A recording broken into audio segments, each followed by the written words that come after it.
Bonjour les amis et bienvenue dans Book Review. Alors, aujourd'hui le livre que nous allons voir c'est L'art subtil de s'en foutre.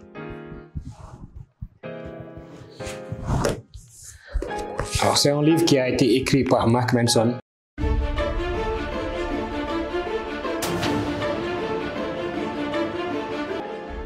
C'est un New York Times best-seller. Et l'auteur nous dit que c'est un livre de développement personnel pour ceux qui détestent le développement personnel. C'est plutôt fun, mais c'est la vérité. Il a un storytelling un peu particulier. Très particulier. Donc nous avons résumé ce livre autour de 5 points. Le premier point, c'est le bonheur. Mark nous dit que le bonheur est une forme d'action. Cela nécessite des problèmes à résoudre. C'est aussi une activité et non quelque chose qui vous est passivement accordé. La deuxième subtilité, c'est que s'en foutre ne veut pas dire être indifférent à tout, mais c'est plutôt être à l'aise avec le sentiment d'être différent. Il développe en disant que les indifférents ne sont pas particulièrement admirables, ni particulièrement sûrs d'eux-mêmes. Ce sont les mêmes branleurs. Ils feignent l'indifférence parce qu'ils se culpabilisent pour toutes sortes de raisons futiles. En fait, s'en foutre n'existe pas. Vous devez vous soucier de quelque chose. Donc la question est, à quoi choisissons-nous de nous accrocher? La troisième subtilité, c'est que pour faire face à l'adversité, il faut quelque chose de plus important que l'adversité. Il développe en disant que si vous vous retrouvez à grignoter vos cheveux à cause de la nouvelle photo de profil de votre ex, la vitesse à laquelle les piles de télécommande se vident ou la promotion de liquide que vous avez manqué, cela veut dire qu'il ne va pas faire grand-chose dans votre vie. Et cela, il n'y a que toi que ça concerne. La liquide vaisselle et la télécommande n'y sont pour rien. Il développe en disant identifiez les choses qui sont significatives pour vous est probablement la meilleure utilisation que vous puissiez faire de votre temps et votre énergie. La quatrième subtilité,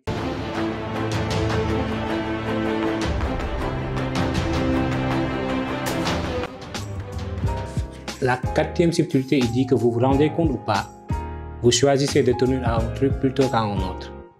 En fait, quand on est jeune, tout est à découvrir et tout vous semble être très important. Alors, vous vous souciez de tout et de tout le monde. De ce que les autres disent de vous, vous mourrez en pensant par exemple que vos chaussettes pourraient ne pas correspondre. En vieillissant, vous vous rendez compte que tout cela n'a pas vraiment d'impact sur votre vie. En fait, vous devenez de plus en plus sélectif. Vous retenez que ce qui vous tient plus à cœur, c'est ce qu'on appelle la maturité. Mark dit que la maturité, c'est ce qui arrive lorsque vous avez appris à vous accrocher uniquement à ce qui en vaut la peine.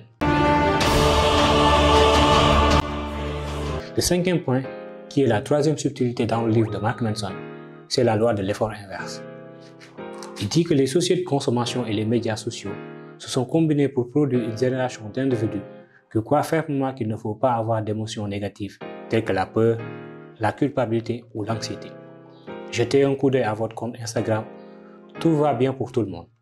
8 personnes se sont passées la bague au doigt, un adolescent de 16 ans est devenu milliardaire en créant une appli, et tous vos amis sont partis en vacances au Vietnam sans toi. Et pendant ce temps-là, tu restes comme un con chez toi à remettre en question ta vie.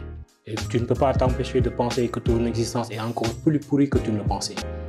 Mark dit que la loi de l'effort inverse suggère que plus nous poursuivons quelque chose, plus nous éprouvons le contraire de ce que nous désirons.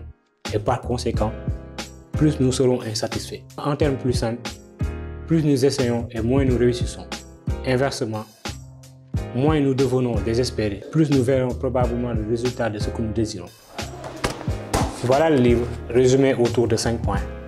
Donc nous vous donnons rendez-vous prochainement et nous vous recommandons fortement aussi d'acheter ce livre. Merci et à bientôt.